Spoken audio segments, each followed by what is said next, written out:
Hello दोस्तों, आज मैं बनाने जा रही हूँ बथुआ का साग और सरसों का और पालक का और मेथी का। तो सबका हम बनाएंगे मिक्स साग। तो मिक्स साग बनाने के लिए हमको कट करना है। इनको धुल के रख दिया था, अब कट कर लिया।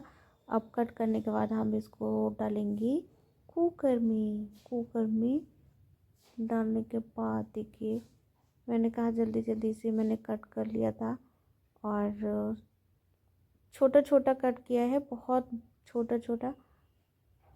और इसमें जाएगा नमक, थोड़ा सा पानी। इसको बंद करके हम 2-3 सीटी लगाएंगे।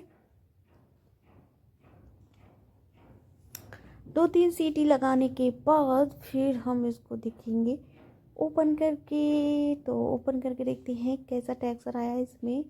तो देखिए, हमारा ये साग है जो गल के तैयार हो गया है। अब इसको करेंगे क्या, घुट्टा घाटी करेंगे इसको, खूब सारा घोट, मतलब इस चिमचे से ना हम इसको चलाते ही रहेंगे जब तक इसका साग जो है मैश नहीं हो जाएगा, पानी और साग बिल्कुल भी। तो हमने इसको खूब सारा घोट घोट के बिल्कुल सही कर लिया। और ये हम मूंग की दाल डालते हैं इसमें, तो मूंग की दाल डालेंगे अब, क्योंकि साग को घोटने के बाद ही मूंग की दाल डालती हूँ मैं।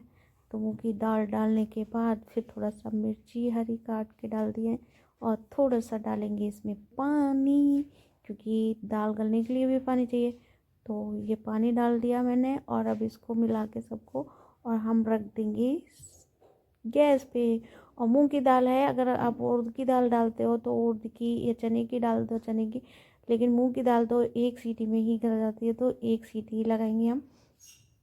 एक सीटी लगाने के बाद आपको दिखाते हैं कि कैसा हमारा टेक्सचर बनता है इसका और कैसा मतलब बन के तैयार होता है। एक सीटी हमारी लग गई है, तो अब हम दिखाते हैं आप लोगों को। मूंग की दाल गल गई है और हम इसमें लेंगे, थोड़ी कटोरी में पानी लिया है, पानी में लेंगे थोड़ा सा बाजरे का जो आटा होता है ना उसको।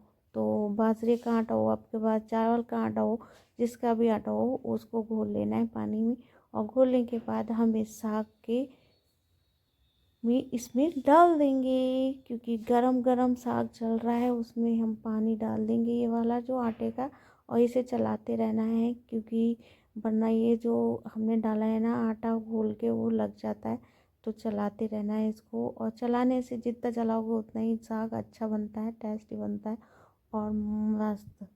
तो हमने इसको चलाते चलाते और हमने कर दिया है इसका बिल्कुल घोल। और डालना है इसको, थोड़ा सा रह गया था तो वो भी मैंने घोल डाल दिया था इसमें।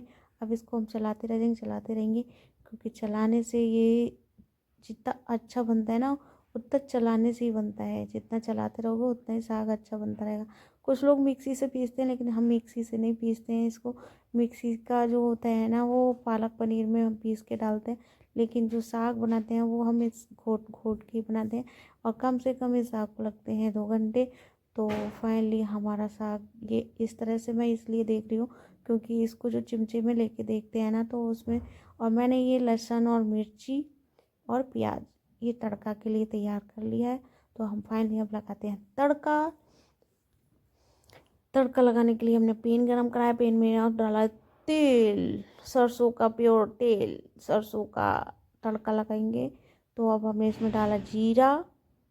जीरा भूनने के बाद हम इसमें डालेंगे लाल मिर्च और लहसुन और डालेंगे। अब इसको सुनहरा भून लेना है, बिल्कुल सुनहरा होने के बाद ही हम प्याज डालेंगे। फिर प्याज को भी हमको थोड़ा थोड़ा सुनहरा भून लेना है। सुनहरा भूनने के बाद फिर हम इसमें डाल देंगे क्या, हींग का तड़का। और ये साग में ना हींग का तड़का ना हो तो साग ही किस चीज़ का बना हुआ है भाई। हाँ, तो हींग का तड़का भर भर के हींग डालो। मैंने बनते पे भी हींग डाली थी, मुझे याद नहीं रहता आपको दिखाने में। तो ये देखिए हमारा साग का बन के तैयार हो गया है। अब हम बनाएंगे इसके साथ के लिए क्या, बाजरे की रोटी। तो बाजरे की रोटी इसके साग के साथ बहुत मस्त लगती है। तो हम बाजरे की रोटी बनाएंगे, आप लोगों को सिखाते हैं कि बाजरे की रोटी कैसे बनती है। तो बाजरे की रोटी में मैं क्या करती हूँ, आटा छान लिया है और आटा छानने के बाद थोड़ा सा हम डालते हैं इसमें नमक। और नमक डालने के बाद हम पूरा आटा नहीं गूँथते हैं, इसमें थोड़ा थोड़ा पानी डाल के और थोड़ा थोड़ा आटा गूँथते हैं, क्योंकि थोड़ा थोड़ा आटा गूँथने से ये थोड़े थोड़े रोटी बनती है, तो थोड़ा थोड़ा 2 रोटियों का आटा गूँदो, उसके बाद फिर गूँद लो। तो हमने 2 रोटियों का फाइनली इसका आटा इसी तरह से गूँथता है। तो अभी दिखाती हूँ मैं आपको किस तरह से बढ़िया से गूँथता है, क्योंकि एक हाथ में मेरे मोबाइल था इसलिए मुझको गूँथने में दिक्कत हो रही थी। तो मैं मोबाइल लगा दूँगी स्टैंड में और फिर मैं गूँथती हूँ। देखिए इसका आटा इस तरह से गूँथता है। तो फाइनली अब मैं रोटी बनाती हूँ, आप लोगों को दिखाती हूँ कि रोटी इसकी कैसे बनती है। तो देखिए पहले आटा लो थोड़ा सा, उसको गोल गोल करो हल्के हाथ से, फिर हल्के हल्के हाथ से इसको दबाना है, फिर इसमें थोड़ा पानी लगाना है, फिर इसको गोल गोल गोल गोल इस तरह से बनाना है। और गोल गोल बनाने के बाद फिर हम इस रोटी को करेंगे, हाँ, उंगलियों की सहायता से और चाहे हथेली की सहायता से, पहले उंगलियों की सहायता से फिर उसके बाद हथेली लगाते हैं। तो इस तरह से हमारी रोटी बनके तैयार है और मैं आपको दिखाती हूँ। तवे पे मैंने डाल दिया, अब सेकते कैसे हैं इसको वो भी आपको प्रोसेस दिखाऊंगी सेकने का। तो ये फाइनली मैंने इस पे डाल दी तवे पे। अब मैं इसको थोड़ी थोड़ी फ्राई हो जाएगी ना, पता चल जाता है कि ऊपर ऊपर वैसा हो जाता है, तो पता चल जाता है नीचे सीख गई है। तो उसके बाद हम इसको क्या करेंगे, इसके पीछे की तरफ से जो सेकते हैं ना, उसको एक बार फिर से निकाल के फिर से डाल देते हैं इसी पे तवे पे। देखो एक बार मैं ऐसे कर रही हूँ, इसको हटा रही हूँ छुटा रही हूँ इससे, तो बस ये हो गया। अब दोबारा से डाल देते हैं, क्योंकि ये इस तरह से क्यों डालते हैं, अच्छे से तवे पे सीख जाती है, क्योंकि ये मोटी रोटी होती है ना, तो इसलिए तवे पे अच्छे से सीख जाए।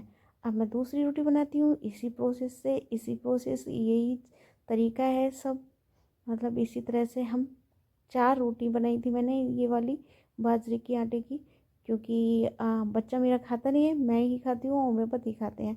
तो फाइनली हो गया है ये तैयार। अब हम क्या करेंगे, दूसरी गैस चालू करेंगे, उस पर हल्की बिल्कुल बिल्कुल स्लोली स्लोली धीमी धीमी आंच पे इस रोटी को सेकेंगे। अभी फ़िलहाल में मैंने ज़्यादा तेज़ आंच थी उसको ध्यान नहीं दिया मैंने इसे छुटाने के चक्कर में। तो अब मैं बिल्कुल बिल्कुल स्लो कर दूँगी, स्लो कर दी। अब स्लो आंच पे ऐसे बनने दो, इसे सिकने दो। और हमारी एक तरफ सिक गई है, देखो कितनी मस्त वाली सिकी है। तो स्लो आंच पे सेकोगे ना तभी रोटी ये स्वादिष्ट और कुरकुरी बनती है और तभी अच्छी लगती है।